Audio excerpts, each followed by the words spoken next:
తాకట్టులో ఉన్న బంగారాన్ని విడిపించి ఆ రోజు ఆన్లైన్ ధరకే కొంటుంది కొమ్మూరి గోల్డ్. అందరికీ నమస్కారం. సుమన్ టీవీకి స్వాగతం. నేను గీతాంజలి. ఇవాళ మనతో పాటు ఉన్న అతిథి శ్రీచక్రపీఠం వ్యవస్థాపకులు, సుమన్ టీవీ ప్రేక్షకులకు ఎంతో సుపరిచితమైనటువంటి ప్రముఖ జ్యోతిష్య పండితులు బ్రహ్మశ్రీ డాక్టర్ ప్రదీప్ జోషి గురువు గారు. గురుగారితో మాట్లాడి రాబోతున్నటువంటి గ్రహణాల గురించి వివరాలు తెలుసుకుందాం. అలాగే ఆ ప్రభావం ద్వాదశ రాశుల వారిపైన ఎలా ఉంటుంది, ఎటువంటి పరిహారాలు చేసుకోవాలి, గురుగారి మాటల్లో విందాం. గురుగారు నమస్కారం అండి. శ్రీమాత్రే నమః. గురుగారు, చంద్రగ్రహణం, గ్రహణాలు కానీ నేను ఎప్పుడు చెప్పేటట్టుగా ముఖ్యమైన రోజుల గురించి మాట్లాడేటప్పుడు ఖచ్చితంగా మీరు గుర్తొచ్చి తీరుతారండి ప్రతి తెలుగువాడికి. ఇక మిగతా రాష్ట్రాల వారు ఎక్కడైనా, మన తెలుగు వాళ్ళు ఎక్కడైనా ఉన్నా కూడా గుర్తొస్తారు. అంటే ఈ గ్రహణాల సమయం గురించి మాట్లాడితేనండి, మీరు ఇచ్చేటువంటి ఆ ప్రొడిక్షన్ కానీ, చెప్పేటువంటి ఆ జాగ్రత్తలు కానీ, అవి పాటిస్తూ వస్తున్నాము, ఆ ఫలితాలు అందుకుంటూ వస్తున్నాం. అలాగే ఈసారి విశేషంగా పీఠంలో యాగం ఒకటి ఉందని చెప్పారు. దాంతోపాటుగా రాబోతున్నటువంటి చంద్రగ్రహణ ప్రభావం ఎలా ఉంటుంది, ఎవరెవరిపైన ఎంత జాగ్రత్త తీసుకోవాలి, ద్వాదశ రాశుల వారి పరిస్థితి ఏంటి, ఇవన్నీ మాట్లాడుకుందామండి. శ్రీ గురుభ్యో నమః. శ్రీమాత్రే నమః. సర్వస్వరూపే సర్వేషి సర్వశక్తి సమన్వితే భయేభ్యస్త్రాహినో దేవి దుర్గే దేవి నమోస్తుతే. శ్రీమాత్రే నమః. ఈసారి చంద్రగ్రహణం ఇది మనకి శ్రావణ పౌర్ణమి రోజు వస్తుంది. ఆషాఢం, చైత్రం, వైశాఖం, జ్యేష్టం, ఆషాఢం, శ్రావణం. ఆషాఢ అమావాస్యకి సూర్యగ్రహణం ఏర్పడుతుంది. అమావాస్య అయిన 15 రోజులకి చంద్రగ్రహణం ఏర్పడుతుంది. సో శ్రావణ పౌర్ణమి, శ్రావణ పౌర్ణమికి ఈ గ్రహణం ఏర్పడుతుంది. సో ఈసారి జంధ్యాల పౌర్ణమి రోజు గ్రహణం ఏర్పడుతుంది. కానీ జంధ్యాలు మార్చుకోవడంలో ఏ ఇబ్బంది లేదు. అందరూ జంధ్యాలు మార్చుకోవచ్చు, దేవస్థానం దర్శనం చేసుకోవచ్చు, రాఖీ పౌర్ణమి రోజు రాఖీలు కట్టుకోవచ్చు. దానికి ఎలాంటి దోషం ఏం లేదు. భయం ఉంటుంది, అమ్మో పండగ చేసుకోవాలా వద్దా, గ్రహణం కదా పండగ చేసుకోవాలా వద్దా అని ఇవన్నీ ఉంటాయి. కానీ అట్లాంటివి ఏమీ లేదు. అందరూ పండగ చేసుకోవచ్చు, గ్రహణం తీసుకోవచ్చు. కాకపోతే ఒక్క నియమం ఏదైతుందో, ఈ గ్రహణం రోజున పొట్లకాయ తినకూడదు, గుమ్మడికాయ పగలగొట్టద్దు. అదే విధంగా సేమియా పాయసాలు, అంటే ఈ మనకి నాగుల పంచమి రోజు కొన్ని నియమాలు పెట్టుకుంటాం కదా, పాముల ఆకారంలో ఏవి తినొద్దు అంటాం కదా, సేమ్ అట్లాగే ఈ శ్రావణ పౌర్ణమి రోజు మాత్రం అవి చేయకూడదు. అంతకుమించి ఇంకేం లేదు. చక్కగా అందరూ దేవస్థానాలకు వెళ్ళండి, దైవ దర్శనాలు చేసుకోండి, జంధ్యాలు వేసుకోండి. ఎందుకోసమంటే ఈ గ్రహణము మనకు కనిపించట్లేదు, ఇది విదేశాల్లో కనిపిస్తుంది. సో విదేశాలకి ఈ గ్రహణం వల్ల చాలా క్లిష్టమైన పరిస్థితులు ఉంటాయి. మేబీ యుద్ధం చాలా తీవ్రతరంగా వెళ్ళిపోయే అవకాశం కూడా ఉండే అవకాశం ఉంది. సో ఏదైనా భయంకరమైనది అయితే జరగవచ్చు. ఎందుకోసం అంటే శతభిష నక్షత్రంలో గ్రహణం జరుగుతుంది. చంద్రుడు శతభిష నక్షత్రంలో ఉన్నప్పుడు గ్రహణం రాకూడదు. శతభిషం అంటే అర్థం ఏంది? శత అంటే 100, బిషక్ అంటే వైద్యుడు అని అర్థం. సో వైద్య నక్షత్రం అంటారు, శతభిషక్ అంటారు. అంటే 100 నక్షత్రాల యొక్క కలయిక ఎక్కడైతే ఉంటుందో అక్కడ గ్రహణం ఏర్పడుతుంది. అక్కడ గ్రహణం ఏర్పడకూడదు వాస్తవం. అక్కడ గ్రహణం ఏర్పడితే జల యుద్ధాలు జరుగుతాయి. ఈ సముద్రంలో జరిగే యుద్ధాలు ఉన్నాయి కదా, ఆ యుద్ధాలు ఎక్కువగా జరుగుతుంది. మనం ఈ పరాభవన సంవత్సరం చెప్పుకునేటప్పుడు వాటర్ లిక్విడ్ ఎలిమెంట్, ద్రవ పదార్థాల గురించి యుద్ధం జరుగుతుందని చెప్పాం కదా. సో ఇప్పుడు ఆయిల్ అయినా అదే, గ్యాస్ అయినా అదే, మొత్తం అదే. సో ఈ యుద్ధం ఇంకా తీవ్రతరం కాబోతుంది. బట్ పెరుగుట విరుగుట కొరకే అన్నట్టు ఈ గ్రహణం తర్వాత మేబీ యుద్ధం కాస్త ఇదైపోతుంది. ఎందుకోసమంటే ఇంకా ఏదో ఫైనల్ బ్యాటిల్ ఏదైతే జరగబోతుంది, కాకపోతే అది ఏం జరుగుతుందో తెలియదు. ఎందుకోసమంటే చంద్రుడు శతభిష నక్షత్రంలో రాహుగ్రస్త చంద్రగ్రహణం జరిగితే రాహువు చంద్రుడికి శత్రు. కాబట్టి రాహు చంద్రుని యొక్క కలయిక, అది రాహు నక్షత్రం. మళ్ళీ శతభిష నక్షత్రం ఎవరిది కాదు, రాహు యొక్క సొంత నక్షత్రం. పోనీ ఆ రాశి ఎవరిది అని అంటే అది కూడా శనిగ్రహం యొక్క రాశి. సో శని రాశి కాబట్టి శని కూడా పక్కనే ఉన్నాడు, గురు రాశిలో శని ఉన్నాడు. శని గురుగ్రహం యొక్క రాశిలోకి వెళితే సంపదను మొత్తం కొల్లగొడతాడు, తీవ్రతరం చేస్తాడు. ఇప్పుడు ఇన్ఫ్లేషన్ వస్తుంది దానివల్ల, ఆయిల్ రేట్లు పెరుగుతున్నాయి దానివల్ల. గురుగ్రహానికి బలం వచ్చినా కానీ శని గురు బలాన్ని కిందికి నూకేస్తున్నాడు. గురువు స్వక్షేత్రంలో ఉచ్చస్థానంలో వచ్చినా కానీ ధరలు పెరగని, అంటే బంగారం ధరలు పెరగనివ్వట్లేదు, ఏది కానివ్వట్లే. ఇన్ఫ్లేషన్ అంటే కరువు తీసుకొస్తున్నాడు. అంటే ఆయిల్కి, ఖనిజాలకు, వాటికి ధరలు పెరిగిపోతున్నాయి. ఇబ్బందులు. సో దీనివల్ల ఏం జరుగుతుందంటే మనకి ఇన్ఫ్లేషన్ రాబోతుంది. ఆర్బీఐ కూడా అదే చెప్తుంది. సో ఆ ఇన్ఫ్లేషన్ ప్రభావం మనకి ఇంకా కనబడలేదు, కనబడుతుంది, మెల్లిగా కనిపిస్తుంది. ఎందుకోసం అంటే నిన్న నేను ట్యాబ్లెట్లు కొనడానికి వెళితే ప్రతిసారి కొనే ట్యాబ్లెట్ 80 రూపాయలు ఉండేది, నిన్న కొంటే 170 రూపాయలు అయిపోయింది, డబుల్ అయిపోయింది ట్యాబ్లెట్. ఏం దబ్బా డబుల్ అయిపోయింది అని అంటే సార్ రేట్లు పెరిగిపోయినాయి సార్ అన్నారు. సో ఒక్కొక్క దగ్గర అంటే అన్ని ఇండస్ట్రీలో స్టార్ట్ అవ్వదు, ఒక్కొక్క ఇండస్ట్రీలో ఒక్కొక్క మెల్లిమెల్లిగా కనిపిస్తుంది అనమాట. మీరు ఇప్పుడు ఇడ్లీలు తింటా ఉంటారు, ప్లేట్ 40 రూపాయలు ఉండే ఇడ్లీ రేపటి రోజున మీకు 60 రూపాయలు అయిపోతుంది, మీరు అడగాల్సిన అవసరం లేదు, గ్యాస్ రేట్లు పెరిగిపోయినాయండి అని చెప్తారు. సో అన్ని రేట్లు పెరిగిపోయినాయని చెప్తారు. ఇంకా అదే జరుగుతుంది. కాకపోతే ఇక్కడ నేను నా జ్యోతిష్ శాస్త్రంలో నేను రీసెర్చ్ చేసింది అర్థమైందనంటే మళ్ళీ బయోవార్ లాంటిది ఏదైనా రాబోతుంది. బయోవార్ హెల్త్కి సంబంధించి ఎందుకోసం అంటే వెపన్ తోటి చేసే దానికన్నా బయోవారి ఎక్కువగా దెబ్బతీస్తుంది. కాబట్టి బయోవార్ అయితే రాబోతుంది. అది భారతదేశం మీద చాలా కీలకంగా రాబోతుంది అనేది మాత్రం తెలుస్తుంది. సో అది చైనాకి భారతదేశానికి విపత్తు బయోవార్. అది ఎలా రాబోతుంది, ఎప్పుడు వస్తుంది, ఎట్లా వస్తుంది అనేది మాత్రం తెలియదు, కానీ దెర్ ఇస్ ఎ బయోవార్. నేను అందుకే చెప్తున్నాను, ఇప్పటి నుంచి మీ పిల్లలకు కానీ మీరు కానీ మీరందరూ కూడా కోవిడ్ టైంలో మనం ఎలా ఉన్నామో ఇప్పుడు కూడా అలాగే ఉండండి. ప్రభుత్వాలు ఏవి చెప్పకన్నా మునిపే అలాగే ఉండండి. నేను మొన్న ఈ మధ్య కీరవాణి గారిది ఒక వీడియో చూసాను, షేక్ హ్యాండ్ వీడియో అని ఒకటి చూసాను. సో మీరు కూడా ఆ వీడియో యూట్యూబ్లో వెతకండి, ఎంఎం కీరవాణి గారు షేక్ హ్యాండ్ వీడియో అని వెతకండి. సో ఆ వీడియో చూసిన తర్వాత ఇంకెవ్వరూ షేక్ హ్యాండ్ ఇవ్వరు, అందరికీ నమస్కారం పెడతారు. సో మీరు కూడా ఎవరికి షేక్ హ్యాండ్లు ఇవ్వకండి, మోమాటాలకు వెళ్ళి షేక్ హ్యాండ్లు ఇవ్వడాలు, హగ్గులు చేసుకోవడాలు చేయకండి, దూరంగా ఉండి నమస్కారం పెట్టండి. అది మన సంస్కారము. అక్కడి వరకే మీ ఆరోగ్యానికి అది శ్రీకారం, లేదనంటే ఇంకా బలాత్కారం ఇంకా. కాబట్టి నమస్కారాలు పెట్టండి, దూరంగా ఉండండి, ఎక్కడ పడితే అక్కడ ఆహార పదార్థాలు తినకండి. నేను లాస్ట్ టైం కూడా ఇదే చెప్పాను, పరాభవనవ సంవత్సరం ఉగాది పంచాంగ శ్రవణం చెప్పాను. దాని యొక్క ఇంప్లిమెంటేషన్ ఆగస్టు 28 తర్వాత వస్తుంది. ఈ గ్రహణం జరగగానే అక్కడి నుంచి స్టార్ట్ అవుతుంది. ఎన్నాళ్ళ వరకు ఈ ప్రభావం ఉంటుందండి? 2 నెలల వరకు ఉంటుంది. అబ్బో, మళ్ళీ దసరా వరకు ఉంటుంది. అంటే భాద్రపద మాసము వరకు ఉంటుంది. ముఖ్యంగా ఏంటంటే ఈసారి వినాయక నవరాత్రుల్లో చాలా జాగ్రత్తలు పాటించండి. వినాయక నవరాత్రుల్లో మనకు కొన్ని తీవ్రతమైన ఘటనలు జరిగే అవకాశం ఉంటుంది. కాబట్టి వినాయక నవరాత్రులు ప్రతి ఒక్కళ్ళు ఒక పోలీస్ ఆఫీసర్ లాగా ఫీల్ అవుతూ, మీరు దేశాన్ని మీరే రక్షిస్తున్న ఫీల్ అవుతూ మీరు వర్క్ చేసుకోండి.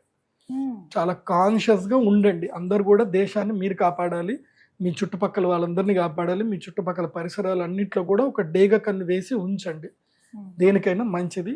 ఇప్పుడైతే భారతదేశానికి ఉగ్రవాదుల యొక్క ప్రభావం ఎక్కువగా ఉంది. కాబట్టి ఉగ్రవాదుల నుంచి మన దేశాన్ని మనమే కాపాడుకోవాలి. సైనికులే కాపాడాలనో పోలీసులే కాపాడాలనో రూల్ ఏం లేదు. ప్రతి ఒక్క భారతీయుడు ఒక సైనికుడే. మన దేశాన్ని మనమే కాపాడుకోవాలి. మన చుట్టుపక్కల పరిస్థితులు మనం దేకంతో చూసి మనం కాపాడుకోవాలి. కాబట్టి అదొకటి. ఎందుకోసం అంటే దీని ప్రభావము భవిష్యత్తులో ఆరోగ్యం మీద చూపిస్తుంది, నీటి మీద చూపిస్తుంది, నీళ్ల మీద, ద్రవ పదార్థాల మీద ఈ ప్రభావం ఎక్కువగా ఉంటుంది. కాబట్టి ఈ విషయంలో అప్రమత్తంగా ఉండండి. గ్రహణం ఎక్కడో వేరే దేశంలో యుద్ధం జరిగితే మనకేం వస్తుంది అనుకున్నాం, కానీ ఇప్పుడు చూడండి అక్కడెక్కడో ఇరాన్కి ఇజ్రాయెల్కి మధ్యలో యుద్ధం జరిగి ఆ చిన్న సందు ఒకటి మూసేస్తే మన దగ్గర ఆయిల్ రేట్లు పెరిగిపోయాయి, డాలర్ రేటు పెరిగిపోయింది. ఎంత దారుణమైన పరిస్థితి. ఓ చిన్న సందు, ఒక వంక సందు, దేనికి పనికిరాని సందు అనుకున్నాం, అది ఇప్పుడు పెద్ద తలనొప్పై కూర్చుంది. నిజంగా మన భారతదేశానికి వాజ్పేయి గారు అప్పట్లో జరిగిన ఆయిల్ దానికి మన భారతదేశంలో కనుక రిజర్వ్స్ కనుక క్రియేట్ చేసి ఉండకపోతే ఇవాళ మన పరిస్థితి దారుణంగా ఉంటుండే. ఇవాళ మన భారతదేశంలో ప్రతి ఒక్కళ్ళు కూడా గౌరవ ప్రధానమంత్రి, మాజీ ప్రధానమంత్రి శ్రీ వాజ్పేయి గారికి మనం అందరం కూడా థ్యాంక్స్ చెప్పుకోవాలి, మనం మనస్ఫూర్తిగా థ్యాంక్స్ చెప్పుకోవాలి. ఆయన అప్పుడు కనుక ఈ ఇనిషియేట్ చేసి ఉండకపోతే, ఆయన మనకి న్యూక్లియర్ వెపన్ ఆయనే ఇప్పించారు, అబ్దుల్ కలాం గారు వాళ్ళు కలిసి మనకి న్యూక్లియర్ వెపన్ ఇచ్చారు, అట్లాగే ఆయిల్ రిజర్వ్స్ ఇచ్చారు. సో మనం వాళ్ళకి ఎప్పుడు మనం థ్యాంక్స్ చెప్పుకోవాలి. అలాంటి గొప్ప గొప్ప నాయకులు ఎవరైనా ఏదైనా నిర్ణయం తీసుకుంటే వాళ్ళకి సపోర్ట్ చేయాలి. అందుకే ఇప్పుడైతే ఆరోగ్యం పట్ల అప్రమత్తంగా ఉండండి. ఈ చంద్రగ్రహణం ప్రభావం వల్ల అయితే బయట ఎక్కడ తినకండి అని చెప్తాను. ఎంత కష్టమైనా ఇంట్లోనే అన్నం చేసుకొని కారం అన్నమైనా తినండి, కానీ బయట ఎక్కడ తినకండి, రోగాలు వస్తున్నాయి. తెచ్చుకోవద్దు. ఇక ఇంతకీ సమయం ఎప్పుడు గురువు గారు? ఈ గ్రహణం 28వ తారీఖు మన భారతదేశ కాలమాన ప్రకారము మార్నింగ్ 6:50 6:50 నుంచి మధ్యాహ్నం 12:51 అంటే 1 గంటల వరకు అనుకోండి. అంటే 7 గంటల నుంచి 1 గంటల వరకు మొత్తం ఆద్యంత పుణ్యకాలం 6 గంటల కాలము ఈ గ్రహణం ఉంటుంది. ఇది మన భారతదేశంలో అయితే కనబడదు. కాకపోతే గర్భిణీ స్త్రీలు అయితే ఎక్కడికి బయటకు వెళ్ళకండి, ఇంట్లోనే ఉండండి. నేను చెప్పాను కదా, గర్భిణీ స్త్రీలకి 3 దశలు ఉంటాయి. ఒకటి ప్రాథమిక, మాధ్యమిక, తర్వాత ఇంకోటి పీక్ ఉత్తమ ఉంటుంది. ప్రాథమిక దశ అంటే కన్సీవ్ అయినప్పటి నుంచి 3 నెలల వరకు పెద్దగా గ్రహణ వేద ఏం పడదు. 4వ నెల నుంచి 6వ నెల వరకు మధ్యమ దశ. ఇక్కడ కూడా కొంచెమే ప్రభావం ఉంటుంది తప్ప ఎక్కువ ప్రభావం ఉండదు. కానీ 7, 8, 9 ఏదైతే నెలలు ఉంటాయో ఆ గర్భిణీ స్త్రీ చాలా జాగ్రత్తగా ఉండాలి. గ్రహణం సమయంలో అనవసరమైన బయటకు వెళ్ళడాలు, ఎక్కడికి చేయడాలు, ఏది పడితే తినడాలు చేయకండి. సో ఏవైతే ఉడకబెట్టినటువంటి ఆహార పదార్థాలు, ముఖ్యంగా పాల పదార్థాలు, పెరుగు, ఇవి తినకూడదు గ్రహణ సమయంలో. జాగ్రత్తగా ఉండండి. ఆల్రెడీ చాలాసార్లు గ్రహణం వీడియో చేశాను, కానీ మళ్ళీ చెప్తున్నాను. చక్కగా వనమాలి గదీశాంకి శంఖీ చక్రీ చనందకి శ్రీమాన్ నారాయణో విష్ణుర్ వాసుదేవోభిరక్షతు. ఈ శ్లోకాన్ని కంఠస్థం చేసుకోండి. లేదంటే నారాయణ నారాయణ నారాయణ నారాయణ అనుకుంటూ నారాయణ నామస్మరణ చేసుకోండి. లేకపోతే శ్రీమాత్రే నమః, కృష్ణాయ నమః, ఏదైనా భగవన్ నామస్మరణ మీకు సులభమైంది ఏదైతే అది భగవన్ నామస్మరణ అనుకుంటూ ఒకవైపు తిరిగి పడుకోవాలి. మీకు దగ్గరలోనే మీ ఇంట్లోకి ఎక్కడ కూడా వెలుగు పడకుండా చూసుకోండి. మీకు 6 అడుగుల నుంచి 10 అడుగుల దూరంలో ఎక్కడైనా కార్నర్లో ఆవు నెయ్యితో చేసిన దీపాన్ని చక్కగా వెలిగించి పెట్టుకోండి. దానివల్ల మీకు ఎలాంటి విపత్తులు జరగవు. మంచినీళ్ళు దగ్గర పెట్టుకోండి, రాగి చెంబులో కానీ లేదా ఇత్తడి చెంబులో కానీ పెట్టుకోండి. అందులోపల ఒక తులసి దళము, బిల్వపత్రం వేసి పెట్టుకోండి. ఆ నీళ్లు తాగండి, ఎలాంటి నెగిటివ్ ఎఫెక్ట్ రాదు. సో ఒకవేళ కనుక మీరు మీ ఆరు బయట ఏదైనా మరుగుదొడ్లు ఉన్నా బయటకు వెళ్ళాల్సి వస్తే గొంగడి బట్ట కప్పుకొని, షాడో లాగా కప్పుకొని బయటకు వెళ్ళేసి రండి. సో ఈ విధంగా గర్భిణీ స్త్రీలు జాగ్రత్తగా ఉంటాయి. పగలు కాబట్టి కొంచెం జాగ్రత్తగా ఉంటేనే మంచిది. జాగ్రత్తగా ఉండాలి. అది చంద్రగ్రహణమైనా సూర్యగ్రహణమైనా గ్రహణమే. మనకైతే కనిపించదు కదా గురువు, కనిపించదు, కానీ గ్రహణ వేద వర్తిస్తుంది. అది పర్వకాలం కూడా. పర్వకాలం కాబట్టి ఆ సమయంలో జప తపస్సులు, హోమాలు ఏది చేసుకున్నా మీకు అమితమైన పుణ్యఫలం ఇస్తుంది. సూర్యగ్రహణము, అందుకే గణపతి అతరు శిష్యును కూడా చెప్తారు, సూర్యగ్రహే మహానద్యాం ప్రతిమాస నిధోవా జప్వా సిద్ధ మంత్రో భవతి అని. ఓం గం గణపతయే నమః. ఈ మంత్రాన్ని ఎవరైతే గనక గ్రహణ సమయంలో 1,00,000 సార్లు కంప్లీట్ చేశారనుకోండి, 1,00,000 అవసరం లేదు, 10,000 సార్లు 10,000 సార్లు పగడాల మాలతో చేయాలి. గణపతి మంత్రం పగడం మాలతోటే చేయాలి. పగడాల మాలతో గణపతి మంత్రం చేశారనుకోండి ఈ గ్రహణ సమయంలో, ఇంకా వాళ్ళ జీవితంలో గణపతి ఇట్లా భుజం మీద చేసుకొని నడిపిస్తాడు. నువ్వు నడువురా, నువ్వు నీకేం ఏ ఆటంకాలు రాకుండా నీకు చూసుకుంటాను. సో ఆ గణపతి మంత్రం చేసుకోండి. ముఖ్యంగా విద్యార్థులు. ఎందుకోసం అంటే అన్నిటికీ ఆయన్నే. ఎవరు ప్రథమ పూజ్యుడు ఎవరు, అగ్ర పూజ్యుడు ఎవరు అంటే ఆయన్నే కదా. కాబట్టి గణపతి మంత్రం చేసుకోండి. ఇది చాలా సులభమైన మంత్రము అండ్ అందరికీ ఈజీగా వస్తుంది. దీంట్లో ఏ నియమాలు లేవు. ఓం గం గణపతయే నమః. ఈ మంత్రం చదివేటప్పుడు ఒక సీక్రెట్ ఉంటుంది, ఇది బాగా గుర్తుపెట్టుకోవాలి. గం అనగానే ఇక్కడ వైబ్రేషన్ రావాలి పెదాల దగ్గర.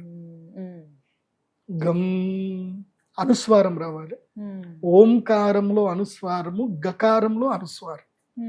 అకార ఉకార మకార ఇతి అని ఓంకారానికి చెప్తారు. అలాగే గకారానికి చెప్తారు ఓం గం గణపతయే నమః అని గణపతి అతర్వశేషను చెప్తారు. సో గం గణపతి, దీనిలో అకారము అనుస్వారం మకారం ఉంది, ఉకారం లేదు. సో అకార మకారాలు ఎక్కడైతే కలుస్తాయో అది మహాశక్తి కింద వస్తుంది.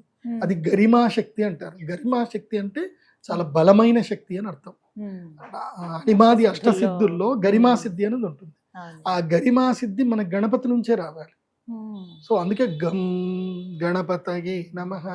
కానీ చాలా మంది చేసే పొరపాటు ఏంటంటే గం గణపతయే నమః, గం గణపతయే నమః, Fast, గం fast, గణపతయే fast, నమః fast గా అంటే చేసేస్తారు. అట్లా గం గణపతయే నమః, గం గణపతయే నమః, గం గణపతయే నమః. నువ్వు గమ్ అన్నప్పుడల్లా నీ పెదాలకు వచ్చే వైబ్రేషన్ ఏదైతే ఉందో అది నీ ఆరాని ప్యూర్ చేస్తూ వెళ్తుంది. సింపుల్ చెప్పాలంటే నువ్వు ఒక గంట కొట్టినప్పుడు ఒక వాటర్లో పెట్టి ఒక వాటర్లో మంచి గంట పెట్టి తన్నని గంటను కొట్టండి, వాటర్ అంతా ఎట్లా కదులుతాయి. సో అట్లాగే తరంగాలు వస్తాయి. సౌండ్ వేవ్స్ కూడా కదులుతాయి. నువ్వు గమ్ ఈ అనుస్వారం వచ్చినప్పుడు కదులుతాయి. దాంతో ఏమవుతుందండి, నీ ఆరా ప్యూర్ అవుతుంది. సో ఒక్కటి బాగా గుర్తుపెట్టుకోండి, నేచరు బలమైన సంకల్పం ఉన్న వ్యక్తులని వెతుక్కుంటుంది. వాళ్ళని మాత్రమే తీసుకెళ్ళి ఒక ఉన్నత స్థాయిలో కూర్చోబెడుతుంది. నీ సంకల్పం ఏదైనా కానీ అది చెడు కానీ మంచిది కానీ నీకు బలమైన సంకల్పం దాని మీద ఉండాలి. ఇప్పుడు ఉదాహరణకి ఇదే బ్రహ్మదేవుడు, ఇదే శివుడే కదా మనకు వరాలు ఇచ్చింది. ఎవరికి? మహిషాసురుడికి వరాలు ఇచ్చింది ఎవరు? బ్రహ్మదేవుడే కదా. వాళ్ళంతా కఠోర దీక్ష చేశారు. వాళ్ళ సంకల్పం ఏంటంటే వాళ్ళ లోకాలను ఏలాలి, దేవతల్ని హింసించాలి. వాళ్ళ సంకల్పం అదే. మా పూర్వీకులకి వాళ్ళకి ఎవరైతే అన్యాయం జరిగిందో ఆ అన్యాయానికి మేము పగ తీర్చుకోవాలి. అందుకే రాజకీయాల్లో చూసిన బుద్ధి లేని వాళ్ళని కూడా భగవంతుడు సీఎం చేసి కూర్చోబెడతాడు, బుద్ధి ఉన్న వాడిని కూడా సీఎం చేసి కూర్చోబెడతాడు. ఎందుకు పనికి మాలిన వాడు కూడా సీఎం అవుతాడు. ఎందుకు అవుతాడు అని చాలా మంది తెలియదు. వీడెట్లా సీఎం అయినరా అని నెత్తుకొక్కుంటారు అందరూ. వీడి కనీసం ఏం తెలీదు, ఇట్లాంటి వాడు ఎట్లా సీఎం అయ్యాడరా అని అందరూ నెత్తికొట్టుకుంటారు. ఎందుకోసం అంటే పెద్ద పెద్ద కలెక్టర్లు, పెద్ద పెద్ద మేధావులు అందరూ కూడా వాడి ముందు తలదించాల్సి వస్తుంది. నాకు అర్థమైంది ఏంటంటే, అంటే నేను కూడా ప్రశ్న వేసుకుంటాను కదా, ఎందుకు పనికి మాలను ఉండి భగవంతుడు ఈ స్థాయిలో ఎందుకు ఉంచిండు అని అంటే వాడి సంకల్ప బలం గొప్పది. వాడికి నేను సీఎం అవ్వాలని వాడికి సంకల్పం ఉంది. వాడికి తెలివి లేదు, ఏమీ లేదు, కానీ వాడికి సంకల్పం ఉంది నేను సీఎం అవ్వాలి అని అనుకుంటే అయిపోయాడు వాడు. తర్వాత వాడు ఏం చేస్తున్నాడా అనేది అది ప్రకృతికే వదిలేస్తాను తప్ప ఇంకేం లేదు. అందుకే నేనేం చెప్తున్నా అంటే, మీరేం అవ్వాలనుకుంటున్నారు అనేది మీరు క్లారిటీగా అనుకొని ఇంకా దానికి స్టిక్ అయి ఉండాలి. ఇంకా జరగొద్దు, ఇంకా కాదేమో. దానికి మా పతంజలి యోగ సూత్రంలో ఒకటి చెప్తారు, వ్యాధి స్థాన సంశయ ప్రయోజన ఆలస్య అవిరతి భ్రాంతి దర్శన అలబ్ధ భూమికత్వ చిత్త విక్షేపాస్తే నవాంతరాయ అని 9 అంతరాయాలు వస్తాయి. మీకు నేను మళ్ళీ మనం డిస్కషన్లో సంకల్పం అంటే ఏంది, సంకల్పానికి మనని దూరం పంపించేటి ఏంది అనేది కూడా వీడియో వచ్చారు, మీరు ఫాలో అవ్వండి, అది కూడా చెప్తాను. సో ఇవి మనల్ని దూరం చేస్తాయి సంకల్పానికి. ఆ దూరం అవ్వకుండా నిలబడాలి.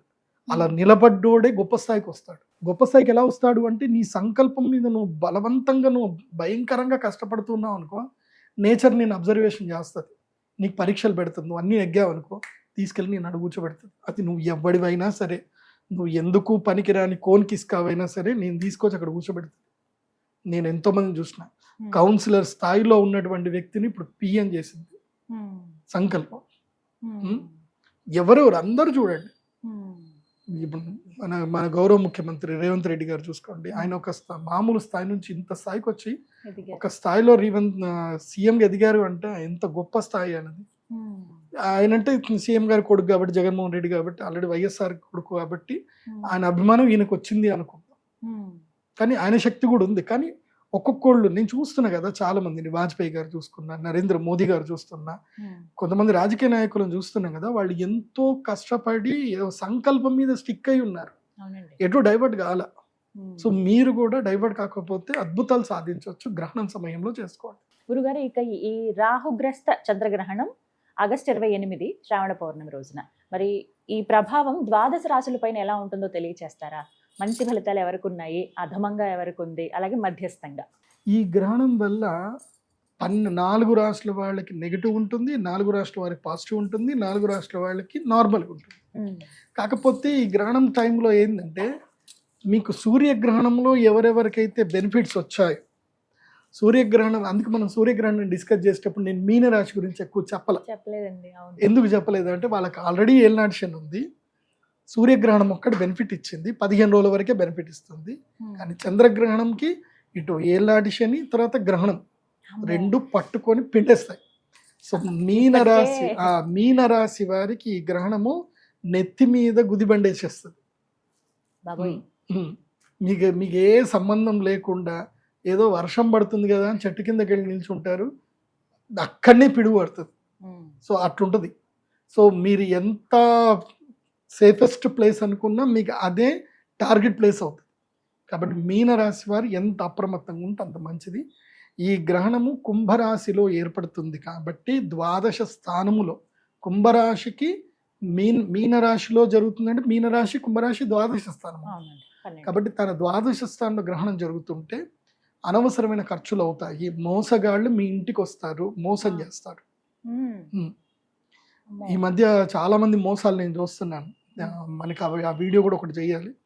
ఎట్లా అంటే వీళ్ళు దరిద్రులు వస్తారు, మీకు మా దగ్గర రైస్ పుల్లింగ్ ఉందండి, మా దగ్గర రేర్ ఎర్త్ మెటీరియల్ ఉందండి, మా దగ్గర యాంటీ మ్యాటర్ ఉందండి అని చెప్పి వచ్చి మీకు 5,000 కోట్లు ఇస్తాం, 10,000 కోట్లు ఇస్తామని చెప్తారు. ఏదో వాడిది ఏదో ఆస్తులు ఉన్నట్టు చేసినట్టు. మీరు ₹1,00,000 ఇస్తే 1,00,000కి 100 కోట్లు ఇస్తామండి, మీరు 10 లక్షలు ఇస్తే మీకు 1000 కోట్లు వస్తాయి అని చెప్పేసి అని వాళ్ళు ఏదో దిక్కుమాల అగ్రిమెంట్ చేసి ఇస్తారు వీళ్ళకి. అవి ఎందుకు పని చేయవు. సో మోసపోతారు. అందులోపల కొంతమంది పేర్లు కూడా చెప్తాను ఎందుకోసం అంటే ఈ మధ్య నాకు ఒక పోలీస్ ఆఫీసర్ పరిచయం అయ్యారు, అని చూపించారు ఇట్లాంటి కేసులు కూడా ఉంటాయండి అని చెప్పి. సో మురళీధరుడు అని ఒక పేరు, వాడు మోసం చేస్తున్నాడు. తర్వాత ప్రవీణ్ అని ఒకడు ఉంటాడు, వాడు మోసం చేస్తున్నాడు. ఎవడైనా మీ దగ్గరికి ఇట్లాంటి పేర్లతో ఎవడైనా వచ్చి మిమ్మల్ని యాంటీ మ్యాటర్లు లేకపోతే మీ దగ్గర ఇవి ఉన్నాయి, మా దగ్గర రైస్ పుల్లింగ్ ఉన్నాయని అంటే చెప్పు తీసుకొని కొట్టండి. నేను క్లియర్గా చెప్తాను. ఫస్ట్ ఆ ఇంటికి ఎవడైనా వచ్చి రైస్ పుల్లింగ్ అని అంటే చాలు డోర్ క్లోజ్ చేసుకొని మీ ఇష్టం వచ్చినంత కొట్టండి వాడిని. కొట్టి వాడిని బయటకు పంపించండి. ఏం కేసులు కావు, ఏం కావు. కాకపోతే వచ్చినప్పుడు వాయిస్ రికార్డు పెట్టుకోండి. వాడు రైస్ పుల్లింగ్ అన్న వర్డ్ చెప్తుంది. రేపు పోలీసులు కూడా మీరు కొట్టినా సరే ఏం పర్లేదండి, మంచి పని చేశారంటారు. సో ఇలాంటి దరిద్రుల్ని ఎవరిని కూడా మీ ఇంటికి రానియకండి. అత్యాశ పెట్టే వాళ్ళని ఎవరిని నమ్మకండి. ఒకటి గుర్తుపెట్టుకోండి, మార్కెట్లో బ్యాంకు లాంటి గొప్ప గొప్ప బ్యాంకులే మీకు ₹1,00,000 మీరు ఫిక్స్డ్ డిపాజిట్ చేస్తే మీకు 6.5% కన్నా ఎక్కువ వడ్డీ ఇవ్వవు. అలాంటిది వాడెవడో మీకు 100 రూపాయల రెట్లు ఎట్లు ఇస్తాడు, 100 రెట్లు ఎట్లు ఇస్తాడు. అది జరగని పని, అది అబద్ధం. ఎవడైనా మీకు ₹2 కన్నా ఎక్కువ వడ్డీ ఇస్తాను అంటే వాడు అబద్ధం చెప్తున్నాడు అని అర్థం, వాడు మిమ్మల్ని మోసం చేస్తున్నాడు అర్థం. సో మార్కెట్లో ఎవరిని నమ్మకండి, మోసాలు ఎక్కువ చేస్తారు. అందులోపల మన నెత్తి మీద శని ఉన్నప్పుడు, ఏలినాటి శని ఉన్నప్పుడు మనం ఈజీగా నమ్ముతాం కూడా, ఈజీగా మోసపోతాం కూడా. కాబట్టి మీనరాశి వాళ్ళు చాలా జాగ్రత్తగా ఉండండి. తర్వాత కుంభరాశి కూడా జన్మస్థానంలో ఉంది. ఆర్థిక నష్టం, అర్థ నష్టం, శరీర కష్టము, తర్వాత మానసిక వైఫల్యత, మనోదౌర్బల్యము ఇవన్నీ కూడా ఏర్పడతాయి. కాబట్టి కుంభరాశి వాళ్ళు కూడా చాలా జాగ్రత్తగా ఉండండి. అండ్ ఈ గ్రహణము నుంచి ఒక 1 రోజుల పాటు మీ గర్ల్ ఫ్రెండ్ తోటి మాట్లాడకుండా ఉండండి, సైలెంట్గా ఉండండి. నేను పనిలో ఉన్నానని చెప్పండి. ఏదో ఒకటి గొడవ అవుతుంది. మీరు మంచిగా ఉన్నామన్నా గొడవ అవుతుంది, మీరు గిఫ్ట్ ఇచ్చినా గొడవ అవుతుంది. మీరు మంచి గిఫ్ట్ ఇస్తారు, తొక్కల గిఫ్ట్ ఇచ్చిన వాళ్ళే మా ఫ్రెండ్ వాళ్ళ ఫ్రెండ్ ఈ గిఫ్ట్ ఇచ్చిండు, ఈ గిఫ్ట్ ఇచ్చిన అంటారు, అయిపోతుంది. అక్కడికే మొత్తం సాటిస్ఫాక్షన్ ఉండదు. కాబట్టి ఏమి చేయకండి. కుంభరాశికి బాగాలేదు, మీనరాశికి బాగాలేదు ఈ గ్రహణం, చంద్రగ్రహణం వల్ల. తర్వాత వచ్చేటువంటిది కర్కాటక రాశి. కర్కాటక రాశి వాళ్ళకి ఈ గ్రహణం వల్ల విపరీతమైన కష్టం, మోసపోతారు. కర్కాటక రాశికి కూడా మోసము, తర్వాత మనోదౌర్బల్యం వస్తుంది, ఆరోగ్య భంగం జరుగుతుంది. ఎంత అంటే ఇంకా నారో థింకింగ్ వెళ్ళిపోతారు, సూసైడల్ థాట్స్ ఎక్కువగా వస్తాయి. కాబట్టి కర్కాటక రాశి వారికి, అందులోనూ పుష్యమి నక్షత్రం వారికి ఇది వెరీ వెరీ బ్యాడ్ టైం మంచిగా లేదు. ఇంకోటి గురువు తమ రాశిలోనే ఉన్నాడు కాబట్టి గర్వం ఎక్కువగా పెరిగిపోతుంది. గర్వంతో, కోపముతో, అహంకారంతో విచక్షణ లేని పనులు చేస్తారు కర్కాటక రాశి. సో కర్కాటక రాశి వాళ్ళు అప్రమత్తంగా ఉండండి. అట్లాగే వృశ్చిక రాశి వారికి గృహత్యాగం జరిగే అవకాశం ఉంటుంది. వృశ్చిక రాశి వారికి సుఖ నష్టం జరుగుతుంది, గృహ నష్టం జరుగుతుంది, వాహన నష్టం జరిగే అవకాశాలు ఉంటాయి. కాబట్టి వృశ్చిక రాశి వారు అప్రమత్తంగా ఉండండి చంద్రగ్రహణం అప్పుడు. సో ఈ 4 రాష్ట్రాల వాళ్ళకైతే మంచిది కాదు. ఇక ఎవరెవరికి మంచిది అని అంటే ఇప్పుడు బాగోని వాళ్ళు ఏమన్నా పరిహారం చేసుకోవాలా గురువుగారు? ఏముంది, మా పీఠానికి రావాలి, యాగం చేసుకోవాలి. ఒకవేళ పీఠానికి రాలేకపోతాము, గురుగారు మీరు బాగా కమర్షియల్, మీ దగ్గర మేము డబ్బులు కట్టలేము అని అనుకుంటే మాత్రం పక్కన ఏదైనా దేవస్థానానికి వెళ్ళండి, మీకు ఎక్కడ దగ్గర ఉండే దేవస్థానానికి వెళ్ళండి, చక్కగా ప్రదక్షిణలు చేసుకోండి. ఆ గ్రహణం సమయంలో గంగా స్నానం చేయండి, నదీ స్నానం చేయండి. నది పక్కనే కూర్చొని ఇందాక చెప్పిన ఓం గం గణపతయే నమః లేదా దుమ్ దుర్గాయై నమః, ఈ చాలా ఈజీ మంత్రాలు, కష్టం లేని మంత్రాలు. చక్కగా ఈ మంత్రం చదువుకోండి. లేదంటే ఓం నమ శివాయ, ఇంకా అది పంచాక్షరి మంత్రం, మహామంత్రం అది. ఓం నమో నారాయణాయ శ్రీమాత్రే నమః. ఈ మంత్రం లోపల మీ ఏది అనుకూలమైతే ఆ మంత్రాన్ని గ్రహణ సమయం మొత్తం కూడా జపం చేసుకోండి. అందరూ చేసుకోండి, ఈ రాష్ట్ర వాళ్ళు కదా, అందరూ ప్రతి చేసుకోండి. ఒక్కరు ద్వాదశ రాశి వారు చేసుకోవచ్చు. కానీ ఇది కూడా ఒక చక్కటి పరిహారమే. నేను చెప్తున్నా కదా, గ్రహణ వేధలో ఎవరైతే పుడతారో వాళ్ళ జీవితంలో వాళ్ళకి ఏమీ రాదు. అది చేతికి అందిన కూడు నోటికి రాదు అన్నట్టుగా తినేటప్పుడు పడిపోతుంది, ఇసుకలో పడిపోతుంది, మళ్ళీ ఏరుకోవడానికి కూడా రాదు. ఆ పరిస్థితి గ్రహణ వేద పుట్టిన వెంట ఉంటుంది. గ్రహణ వేద అంటే ఎవరైతే తమ పుట్టిన సమయం ఉంటుందో 15 రోజుల ముందు 15 రోజుల తర్వాత, సూర్యగ్రహణమైన చంద్రగ్రహణమైన ఈ డ్యూరేషన్ మధ్యలో ఉంటే వాళ్ళు గ్రహణ వేదతో పుట్టినట్టే. క్లియర్? ఇందాక మనం చెప్పాను కదా, 7వ గర్భము 8వ గర్భము 9వ గర్భంలో ఉన్నప్పుడు గ్రహణం జరుగుతాయి. ఒకటి 7వ గర్భంలో జరిగితే 25%, 8వ గర్భంలో జరిగితే 50%, 9వ గర్భంలో జరిగితే 100% గ్రహణ వేదం ఉంటుంది. సో 9వ గర్భం అనేది చాలా కీలకం. సో మీ అమ్మ గర్భంలో మీరు 9వ నెలలో ఉన్నప్పుడు ఏదైనా గ్రహణం వచ్చిందా అని మీరు గూగుల్ జెమినీ ద్వారా మీరు రీసెర్చ్ చేస్తే మీకు దొరికిపోతుంది. ఒకవేళ మీరు ఆ టైంలో పుడితే ఎట్టి పరిస్థితుల్లో వెంటనే నా pradeepjoshi.com వెబ్సైట్కి వెళ్ళి బుక్ చేసేసుకోండి. ఇంకా వేరే ఆలోచన ఏం లేదు. అదే రోజు ఎర్లీ మార్నింగే. ఈ గ్రహణము మార్నింగ్ కదా, 5 o'clock స్టార్ట్ అయిపోతాయి. 5 o'clock నుంచి సంకల్పాలన్నీ చేయాలి కదా. 4 నుంచి 6 గంటల వరకు సంకల్పాలు, 6 నుంచి 7 గంటల వరకు ప్రాథమిక పూజ ఉంటుంది, సంకల్పం ఉంటుంది. ఆ తర్వాత 7 గంటల నుంచి యాగం స్టార్ట్ అవుతుంది. 7 నుంచి 12, 1 గంటల వరకు యాగం. యాగం తర్వాత మళ్ళీ రుద్రశూల స్పర్శ ఉంటుంది. చాలా పద్ధతికి వెళ్తుంది మన దగ్గర. గ్రహణం అంటే రుద్రశూల స్పర్శ, తర్వాత అమ్మవారి తమలపాకు ప్రసాదం ఉంటుంది. ఆ టైంలోనే ఇస్తాను, మళ్ళీ ఎప్పుడు ఇవ్వను. తేనె, తమలపాకు, లవంగం వేసి మంత్రి ఇచ్చిన ప్రసాదం ఇస్తాను. అదేందో విచిత్రం, చాలా మందికి మంచి జరిగిపోయింది అబ్బా, నాకు ఆశ్చర్యం అనిపిస్తుంది. అంటే అంత పవర్ ఉందా మన దగ్గర అని అప్పుడప్పుడు నాకే డౌట్ వస్తుంది. అద్దల ముఖం చూస్తుంటే అంటే ఆ గ్రహణం టైంలో మన క్షేత్రంలో అమ్మ పలుకుతుంది, అంతకుమించి ఏం లేదు. నేను జస్ట్ ఒక మీడియం మాత్రమే. అదే అమ్మదే, అంతకుమించి ఏం లేదు. కాకపోతే అందరికి మంచి అవుతుంది. కొంతమంది పిల్లలు లేని వాళ్ళకి పిల్లలు అయిపోయారు, అందరు బాగున్నారు. మావాడు కూడా తీసుకున్నాడు, వాడికి కొడుకు పుట్టాలని కోరుకుంటే వాడికి కొడుకు పుట్టాడు. మా దగ్గర పనిచేసే పిల్లాడికి వాడి భార్య ప్రెగ్నెంట్ అయింది, మంచి సంతోషంగా ఉన్నారు, బాగుంది. సో అందరికి మంచి జరుగుతుంది, మంచి జరగాలి. మనం చేసే మన మనసు మంచి అయినప్పుడు అందరికి మంచి జరుగుతుంది. సో ప్రసాదం మాత్రం అందరికి ఫ్రీగానే ఇస్తాం, దానికైతే డబ్బులు తీసుకోము. గ్రహణం సమయంలో అమ్మవారికి తేనెతో అభిషేకం చేస్తాము. సో ఆ తేనెతో అభిషేకం చేసి ఎందుకోసం అంటే అమృతోద్భవ కాలం అంటారు, అది అమృతకాలం అంటారు. సో అమృతకాలము పర్వకాలములో తేనె ప్రసాదాన్ని స్వీకరించాలి. సో అది మేము మంత్రించి ఇస్తాం కాబట్టి అప్పుడు అందరూ తీసుకోవాలి, అందరూ లైన్లో వస్తారు. మళ్ళీ అందరికీ అమ్మవారి తిలకం పెడతాము. ఓ పెద్ద ప్రాసెస్ ఉంటుంది. నేను వద్దు అనుకున్నా తగ్గించడానికి ఉండదు, అది ఒకటేసారి. అందుకే 100 మందికే అవకాశం ఇస్తాను, ఎక్కువ మందికి ఇవ్వను. అది కూడా ఒక కంప్లైంట్ గురువు గారు మీ మీద, మీరు మరి 100 మంది పెడతారేంటండి. మరి ఏం చేయాలంటే గ్రహణం అప్పుడు ఫస్ట్ ఏంటంటే అందరికి సంకల్పాలు చెప్పాలి. ఆ తర్వాత గ్రహణం స్టార్ట్ అవుతున్నప్పుడు నేను అందరి దగ్గరికి వెళ్ళి నా చేయితోటి రుద్రశూల స్పర్శ ఇవ్వాలి. రుద్రశూల స్పర్శ ఇచ్చి మళ్ళీ అందరికి మాల ఇవ్వాలి. ఎందుకోసం అంటే రక్షమాల ఇవ్వకుండా గ్రహణం స్టార్ట్ చేయకూడదు. అందరికి రక్షమాల ఇవ్వాలి. రక్షమాల ఇస్తేనే గ్రహణం స్టార్ట్ చేయాలి. రక్షమాల లేకుండా గ్రహణం చేయకూడదు. కాబట్టి రక్ష ఇవ్వాలి. రుద్రశూల స్పర్శ తర్వాత ఇవి 2 రక్ష ఇస్తాం. ఇదంతా అయిన తర్వాత మళ్ళీ ప్రసాదం ఇవ్వాలి. ప్రసాదం ఏంటి అంటే తేనె ప్రసాదం ఇవ్వాలి. ఇది అందరికీ ఇవ్వాలి కదా. ఇది కూడా ఈచ్ పర్సన్ దగ్గరికి వెళ్ళాలి. ఇది రుద్రశూల స్పర్శ ఈచ్ పర్సన్ దగ్గరికి వెళ్ళాలి. మళ్ళీ తమలపాకు ప్రసాదము ప్రతి పర్సన్కి ఇవ్వాలి. ఇదైన తర్వాత మళ్ళీ ఇంకో రౌండ్ వస్తుంది. ఇంకో రౌండ్లో ఏంటంటే అందరికీ తిలకం పెట్టాలి, అదొక రౌండ్ అయిపోతుంది. మళ్ళీ ఇంకొక రౌండ్ ఉంటుంది, లవంగాలన్నీ ఇవ్వాలి. సో ఒక 100 మంది వచ్చారనుకుందాం, కంపల్సరీ 300 మంది వస్తారు. 300 మంది వస్తారు. 300 మంది 5 రౌండ్లు తిరిగితే 1500 మందికి 1500 సార్లు నా చేయి జరుగుతూనే ఉండాలి.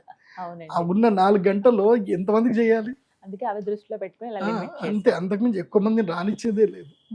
కొంతమందే రావాలి అంతే. కొంతమంది ఎంతమంది రాగలిగితే అంత వాళ్ళకే అదృష్టం, అంతకుమించి ఏం లేదు.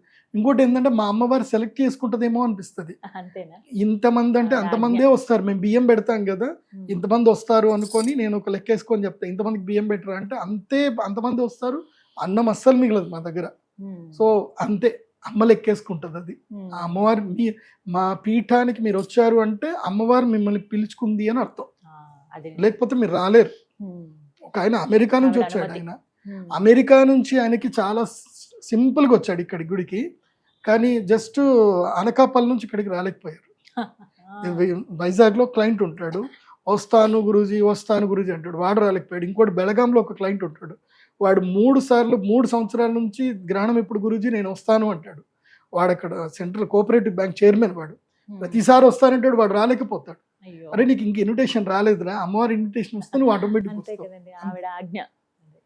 కాబట్టి గ్రహణ సమయంలో అందరూ వచ్చి యాగం చేసుకోండి, యాగంలో పాల్గొనొచ్చు. వెబ్సైట్ ద్వారా బుక్ చేసుకోండి, ఓన్లీ వెబ్సైట్ ద్వారానే బుక్ చేసుకోండి. అలాగే ఇక గురుగారు, రాహుగ్రస్త చంద్రగ్రహణం శ్రావణ పౌర్ణమి రోజు ఆగస్టు 28, మరి ఏ రాసుల వారికి బాగా కలిసి వస్తుందండి అదృష్టం? కలిసి వచ్చే రాశి ఏంటంటే నంబర్ 1, వీళ్ళ దశ మారిపోతుంది. ఈ గ్రహణం తర్వాత ఇంకా వీళ్ళ లైఫ్ దశ మారిపోతుంది. దాదాపు 3 నెలల వరకు లక్ టైం, ఎవరు పట్టినా ఆపలేరు, ఇంకా రాకెట్లకు దూసుకుపోతారు. కన్యారాశి, కన్యారాశికి ఈ గ్రహణము 6వ రాశిలో జరుగుతుంది. 6వ రాశిలో గ్రహణం జరుగుతూ రుణాలు మొత్తం తీరిపోతాయి, అప్పులు తీరిపోతాయి, శత్రుబాధ, రుణబాధ, రోగబాధ, విముక్తి జరుగుతుంది కన్యారాశి. కాబట్టి కన్యారాశి వాళ్ళు ఎవరైనా ఉంటే ఈ గ్రహణం తర్వాత 3 నెలల లోపల మీ అప్పులు ఏమున్నా సరే తీర్చేసుకోండి, అంత సంపద వస్తుంది. మీకు ఇంత టార్గెట్ అమ్మవారు ఇస్తారు, నువ్వు దాన్ని ఖాళీ చేసినావు మళ్ళీ జేబు నిండిపోతుంది. అక్షయ పాత్రలు, ఉదాహరణకి నీ దగ్గరికి నీ సంపాదన 3 లక్షలే అనుకుందాం, 3 లక్షలు వచ్చాయి, ఇమ్మీడియట్లీ అప్పు తీర్చేయి, మళ్ళీ 3 లక్షలు వస్తాయి. చూడు, అప్పు తీర్చేసుకుంటూ వెళ్ళు. నేను ఇట్లాగే ఎవరో నా దగ్గరికి అరుణాచలం నుంచి ఒక క్లయింట్ వచ్చాడు. ఆ క్లయింట్ నాది గృహయోగానికి సంబంధించిన వీడియో చూశాడు. నేను చెప్పాను, ఈ యోగం బాగుంటే అంటే మనం ఆల్రెడీ రాశిఫలాలు చెప్తాను కదా, గృహయోగం ఉంది నాయన, నువ్వు ఇల్లు కట్టుకోవచ్చు, ఈ టైంలో కట్టుకో అని చెప్పాను. వాడి దగ్గర రూపాయి లేదట, ఏదో 1,00,000 రూపాయలు ఉంటే 1,00,000 రూపాయలతో స్టార్ట్ చేసుకున్నాడు, ఆటోమేటిక్గా డబ్బులు వచ్చాయట. అట్లా ఇల్లు కట్టేసుకున్నానని చెప్తున్నాడు. మొన్న వచ్చాడు నా దగ్గరికి, మొన్న అక్షయ తృతీయకి వచ్చి చెప్తున్నాడు, అక్షయ తృతీయ కదా ఇంటికి వచ్చి చెప్తున్నాడు, గురువు గారు మీ చెప్పడం వల్ల నేను ఇల్లు కట్టుకున్నా అంటే దానికి కారణం మీరే అంటాడు. అది సో అట్లా మనకి టైం కలిసి వస్తే అన్ని బాగా జరుగుతాయి. కాబట్టి అప్పులు తీర్చే టైం కన్యారాశి వాళ్ళకి.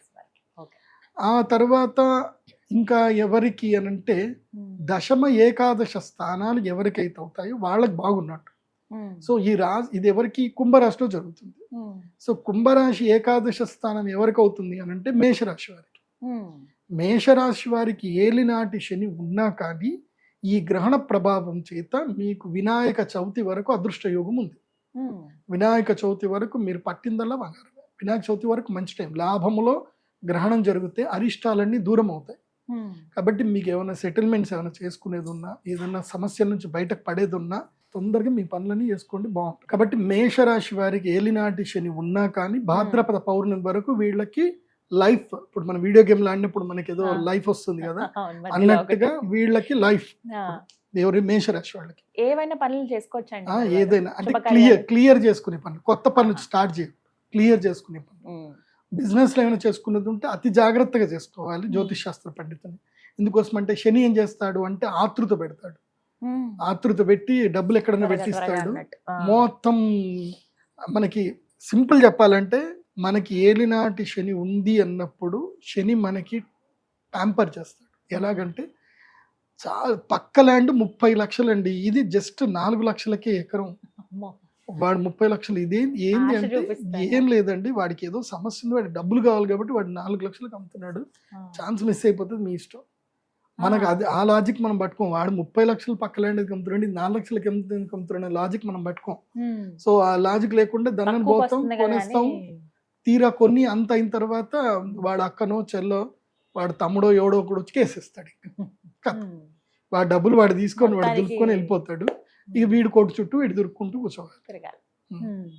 మన భారతదేశ చట్టాలు అట్లా ఉన్నాయి మరి. సో కాబట్టి ప్యాంపర్ మెయిన్గా ఏంటంటే అత్యాశకి వెళ్ళొద్దు, ఏదో ఒకటి తక్కువలు దొరుకుతుందనో ఇది దొరుకుతుందో దాని జోలికి వెళ్ళకండి, మేషరాశి. చాలా జాగ్రత్తగా ఉండండి మేషరాశి. అలాగే వృషభ రాశికి కూడా కర్మస్థానంలో ఈ గ్రహణం జరుగుతుంది.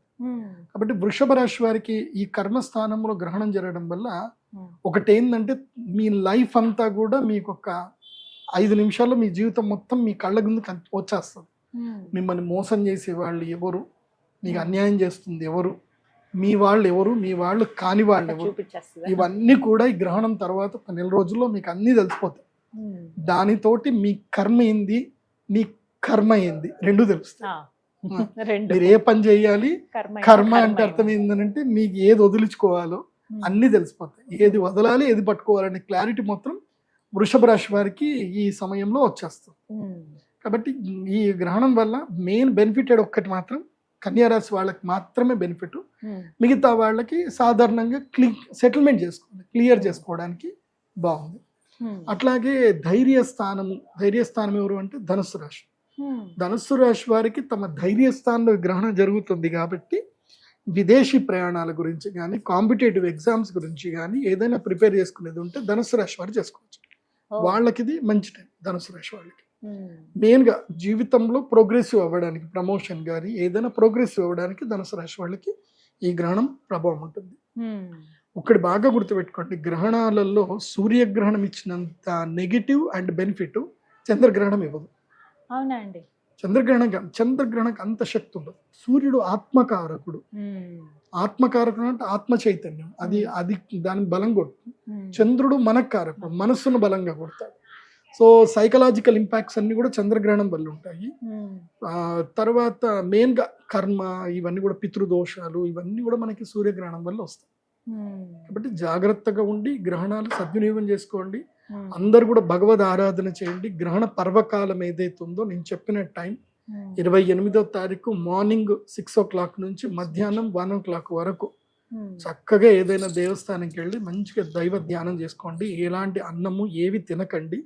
ఇది అనుష్ఠానం చేసుకునే వాళ్ళు ఏవి తినకండి. మిగతా వాళ్ళు మీ ఇష్టం, మీరు ఎట్లా బతకాలి కూడా అట్లా బతకాలి. అనుష్ఠానం చేసుకునే వాళ్ళకి మాత్రం చెప్పండి. ఏం బటన్ దాన్ని వాడికి మనం ఏం చెప్తాం, వాళ్ళ ఇష్టం వచ్చినట్టు వాళ్ళ బతకండి, వాళ్ళకి స్వాతంత్రం ఉంది. మనం ఏం చెప్తానంటే నాకు ఇందుకోసం అంటే ప్రకృతిలో సూర్యచంద్రుల ఆధారంగా మనం బతుకుతున్నాం. సూర్యచంద్రుల గ్రహణం జరుగుతున్నప్పుడు మనం శక్తిని సంపాదించుకోవాలి. మనం కూడా శక్తివంతులమే.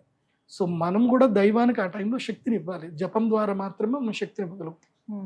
కాబట్టి ఆ టైంలో సూర్యచంద్రాదులకు మీరు శక్తినిచ్చి ప్రకృతిని మీరు ప్రొటెక్ట్ చేస్తే తర్వాత మీకు 1,00,000 రెట్ల పుణ్య ఫలితం వస్తుంది. ఇక మరి మధ్యస్థంగా ఉన్న రాశుల గురుగారు మిగతా వాళ్ళ సంగతి కూడా చెప్పండి. వాళ్ళు ఎదురు చూస్తారు మాకెలా ఉంటుందండి. మిగతా రాశులందరికీ కూడా చెప్తున్నారు కదా, నో గుడ్ నాట్ బ్యాడ్. అయితే మిగతా రాశులందరికీ నేను చెప్పేది ఏంటంటే దైవ అనుష్ఠానం అయితే చేసుకోండి. ఒకవేళ మీరు మిగతా రాశిలో ఉన్న 12 రాశుల వాళ్ళందరికీ చెప్పేది ఏంటంటే మీరు పుట్టిన డేట్ ఆఫ్ బర్త్ ఏదైతే తీసుకొని గూగుల్లో వేసి ఆ ఎక్లిప్స్ ఎప్పుడు వచ్చింది, మీరు ఏ గర్భంలో ఉన్నప్పుడు సూర్యగ్రహణం చంద్రగ్రహణం ఏర్పడింది, అది 7, 8, 9 గర్భంలో ఉన్న జరిగితే మాత్రం ఏ మాత్రం ఆలోచించకుండా పీఠం లోపల టికెట్ బుక్ చేసుకోండి, వచ్చి యాగం చేసుకోండి. దాని కాస్ట్ ఎంత, గ్రహణం అప్పుడే అవకాశం, కానీ దాని కాస్ట్ ఎంత, మనకి రిటర్న్ ఆఫ్ ఇన్కమ్ ఏమొస్తుంది, ఏం ఆలోచన చేయొద్దు. No calculations. Only ticket book చేసుకున్నామా, కూర్చున్నామా, యాగం చేసుకున్నామా. ఎందుకోసం అంటే it's more than valuable of your spending money. నువ్వు ఇచ్చే డబ్బు అది ఎందుకు పనికిరాదు. అది చిన్న గడ్డి పూచ కూడా కాదు. నీ పాపానికి నీకున్న కర్మకి అది గడ్డి పూచ కాదు. సో మనం అగ్నిలో గడ్డి వేస్తే ఎట్లా దవద కాలిపోతుందో గ్రహణ సమయంలో మీ కర్మ అట్లా కాలిపోతుంది. మీకు సంబంధించిన గ్రహణ వేద అట్లా మొత్తం పోతుంది. ఇప్పుడు మంచిగా 3 కిలోల ఆవు నెయ్యి తెచ్చుకోండి, 1 కిలో నువ్వులు తెచ్చుకోండి. గ్రహణం టైంలో మంచి యాగం చేసుకొని వెళ్ళండి. ఇది అందరికీ అవకాశమే, కానీ మొదట 100 మందికి మాత్రం ఓన్లీ 100 మందికి, నాట్ ఎక్సీడెడ్. నేను అంతమందిని నేను భరించలేను, అంత ఓపిక నాకు లేదు. గురుగారు, ఇప్పుడు ఈ గ్రహణం అప్పుడు జరిగేటువంటి యాగంలో పాల్గొన్న వాళ్ళకి ఎటువంటి ప్రసాదం ఇస్తారండి? ప్రత్యేకంగా ఒక ప్రసాదం ఉంటుంది గ్రహణం అప్పుడు. ఇది నార్మల్ టైంలో ఇవ్వం. ఒక ప్రత్యేకమైన శివలింగం ఉంటుంది. శివలింగము అంటే ఒక ప్రత్యేకమైన స్టోన్. అది ఆ రాతికి ఒక అద్భుత శక్తి ఉంటుంది. 7 వర్ణాలు కనిపిస్తాయి, 7 వర్ణాలు, రెయిన్బో కనిపిస్తుంది. ఆ స్టోన్ ఏంటంటే చంద్రామృత శిల అని ఒకటి ఉంటుంది. It's a rare material. అది మీకు ఎక్కడ దొరకదు. అది నేను తెప్పించుకున్నాను కాబట్టి మా దగ్గర ఉంటుంది కాబట్టి ఉంటుంది. అది మళ్ళీ నేను మీకు ఇచ్చిన తర్వాత అది మీకు ఈ వంశాలు మీరు అది చాలా చక్కగా జాగ్రత్త పెట్టుకొని పూజలు చేసుకోండి. మీరు ఆ చంద్రామృత శివలింగం ఇట్లా సూర్యుడికి చూపిస్తే అందులోపల మీకు కలర్స్ కనిపిస్తాయి. సో చంద్రామృత శివలింగం అంటే అమృత శివలింగం, అది చూస్తే మీకు తెలుస్తుంది. చంద్రశిల అంటారు, అది ప్రత్యేకమైన శివలింగం. అది 100 మందికి మాత్రం ఇస్తాను, మళ్ళీ ఎక్కువ మందికి లేదు. మళ్ళీ గురుగారు మేము వచ్చాము నైట్ అయిపోయిందంటే 100 మందికి. మళ్ళీ నెక్స్ట్ ఎప్పుడు సూర్యగ్రహణం ఉన్నా చంద్రగ్రహణం ఉన్నా రండి, బుక్ చేసుకోండి. 100 మందికి మాత్రమే అలౌడ్, 100 మందికి మించి ఎవరికైతే ఇవ్వడం జరగదు. ఎందుకోసం అంటే అవి నా దగ్గర కొంచెమే స్టాక్ ఉంటాయి. మొత్తం మీద నా చేయి మీద వెళ్ళలేదు ఒక 5,000 మందికి వెళ్తాయి అంతే, అంతకుమించి ఎక్కువ వెళ్ళవు. అది కూడా 5,000 మందికి గ్రహణంకి 100 చొప్పున ఎప్పుడు వస్తాయో అది. ఎందుకోసం అంటే ఆ చంద్రామృత కొన్ని పదార్థాలు ఉంటాయి. ఇప్పుడు మేము ధనత్రయోదశి రోజు ఇచ్చేటువంటిది ఒక ప్రత్యేకమైనది, అది ధనత్రయోదశి రోజే ఇస్తాం, ఇంకా ఏ రోజు ఇవ్వం. అప్పటికి మాత్రమే. అక్షయ తృతీయ రోజు ఇచ్చే అక్షయ పాత్ర ఆ రోజే ఇస్తాం, మళ్ళీ ఎప్పుడు అక్షయ పాత్రలు ఇవ్వం. ధనత్రయోదశి రోజు అట్లాగే గ్రహణం అప్పుడు సూర్య చంద్ర గ్రహణం అప్పుడు ఇచ్చేటువంటి చంద్రామృత శివలింగం ఏదైతే ఉందో అది అమృత శివలింగం అప్పుడే ఇస్తాం, మళ్ళీ ఇంకెప్పుడు ఇవ్వం. తర్వాత రాహుకేతు లాకెట్ ఇస్తాం, రాహుకేతు లాకెట్ ఉంటుంది. సో దాంట్లో పగడము, దాంట్లో గోమేధికము, తర్వాత వైడూర్యం రెండు కలిపింది సర్పాకారంలో ఉంటుంది. అది మెడలో ధరిస్తే కనుక ఇంకా వాళ్ళకి ఒక సర్టిఫికేషన్ అనమాట, వీళ్ళు గ్రహణ వేదప్పుడు పూజ చేశారు కాబట్టి రాహుకేతువులు వీళ్ళని ఇబ్బంది పెట్టకూడదు అని రాహుకేతు లాకెట్ మేము ఇస్తాము. అది మెడలో వేసుకుంటే ఇంకా అంతే, ఇంకా సో వాళ్ళ జోలికి రాదు. ఇంకా అదొక సింబల్ అనమాట, ఆ నెగిటివ్ ఆరా రావాలి అని అంటే ఇది చూస్తే ఇంకా రాదు ఇంకా. సో అవి రెండు. తర్వాత అరిష్ట నివారణ యంత్రం అని ఒకటి ఉంటుంది. సో ఏ అరిష్టాలు రాకుండా ఉండడానికి మేము అన్ని అథర్వణ వేదంలో సూచించినట్టుగా యంత్రాలన్నీ క్రోడీకరించి ఒక 12 యంత్రాలని క్రోడీకరించి తయారు చేసిన యంత్రం ఉంటుంది. ఆ యంత్రం అందరికి ప్రసాదంగా ఇస్తాం. ఇవే. ఆ తర్వాత ఈ కృష్ణ స్ఫటిక మాల, జ్వాలాముఖి మాల లేదా కృష్ణ స్ఫటిక మాల ఏదో ఒక మాల ఇస్తాం. ఈ మాల వేసుకుంటేనే గ్రహణ యాగం చేయాలి, లేకపోతే చేయకూడదు. సో ఎవరైనా సరే రాలేకపోతాం అనుకుంటారు అనుకోండి, గ్రహణం అప్పుడు మేము విదేశాల్లో ఉన్నాం మాకు ప్రసాదం కావాలి అని వాళ్ళు కూడా ఆన్లైన్ ద్వారా బుక్ చేసుకొని, ఆన్లైన్ పూజ అని ఉంటుంది, అది సెలెక్ట్ చేసుకొని మీరు పేమెంట్ చేసి మీ గోత్రనామాలు ఇస్తే మీకు ప్రసాదం అయితే పంపించడం జరుగుతుంది. ఆన్లైన్ ద్వారా పూజ చేసిన వాళ్ళకి వాళ్ళ గోత్రనామాలు చదివి పంపిస్తాము. దయచేసి మీ గోత్రనామాలు చదివామా లేదా రికార్డింగ్ చేసి మాకు పంపించండి అని ఎవిడెన్స్ అడిగే వాళ్ళు మాత్రం దయచేసి మాకు పేమెంట్ చేయకండి. నమ్మకం ఉంటేనే పేమెంట్ చేయండి, నమ్మకం లేకోళ్ళకి పే చేయకండి. ఎందుకోసం అంటే మేము ఆ హడావిడిలో మంత్రాలు చదివేటప్పుడు ఒకసారి కరెంటు పోయి ఉంటుంది, ఒకసారి లైట్ ఉండదు, ఒకసారి మాకు కెమెరామెన్ అవైలబుల్ ఉండడు, వాడి గురించి అని మేము ఆగలేం కదా. సో నా పేరు చదవలేదు, రికార్డింగ్లో రాలేదు అని అంటే దానికి నేనేం చేయలేను. కాబట్టి డోంట్ యాక్ట్. మేము తప్పకుండా గోత్రనామాలు అందరూ చదువుతాం. అండ్ అది అమ్మవారి ముందు పెట్టిన ప్రసాదం, అది మీ గోత్రనామాలు చదివినా చదవకపోయినా అమ్మవారి ముందు ప్రసాదం పెట్టామంటే అది మీకు ప్రసాదం, అది వస్తుంది. ప్రసాదం వస్తే అమ్మదయ్యలాగానే భావించండి. కాబట్టి ఆన్లైన్ ద్వారా కూడా మీరు పూజలు చేసుకోవచ్చు విదేశాల్లో ఉండేటువంటి వాళ్ళకు. కాకపోతే కొరియర్ ఛార్జెస్ ఎక్స్ట్రా తీసుకుంటాం. చాలా చక్కగా అంటే ప్రిడిక్షన్ గానీ ముందుగా హెచ్చరించడం కానీ మా జాగ్రత్త కొరకే ఇవన్నీ కూడా చాలా చక్కగా చెప్పారు గురుగారు. ధన్యవాదాలు అండి. శ్రీమాత. ఎవరైతే ఈ గ్రహణ సమయంలో జరిగేటువంటి యాగాలను పాల్గొనదలిచారో వారు ప్రదీప్ ఋషి గారి వెబ్సైట్ ఉంటుందండి, మీరు అందులో మాత్రమే బుక్ చేసుకోండి. ఇది ఒకటి హెచ్చరిస్తూ ఉన్నారనమాట. మీకు వేరే నెంబర్ నుంచి కానీ ఏమైనా కాల్స్ వచ్చి మేము ఆఫీస్ నుంచి కాల్ చేసామని చెప్పినా కూడా ఎవరు నమ్మొద్దు అని అంటున్నారు గురువు గారు. ఎందుకంటే మన నుంచే వారికి ఫోన్ వెళ్తుంది తప్ప మేము ఇలా రిజర్వ్ చేసామండి, మేము కొంత అడ్వాన్స్ కట్టామండి, లేకపోతే మేము వెబ్సైట్ విజిట్ చేసామండి, ఇలా ఏమన్నా మీరే చెప్పాలి. మీకు ఎలాంటి నెగిటివ్ కాల్స్ కానీ లేకపోతే రాంగ్ కాల్స్ కానీ వచ్చినా కూడా మీరు అవి నమ్మొద్దు. వెబ్సైట్ ద్వారా మాత్రమే మీరు బుక్ చేసుకోండి. మొదటి 100 మందికి మాత్రమే అవకాశం కాబట్టి త్వరగా ఈ అవకాశాన్ని సద్వినియోగపరచుకోండి. మరిన్ని వివరాలకు స్క్రీన్ మీద కనపడుతున్న నెంబర్కు కాల్ చేయండి. నమస్కారం.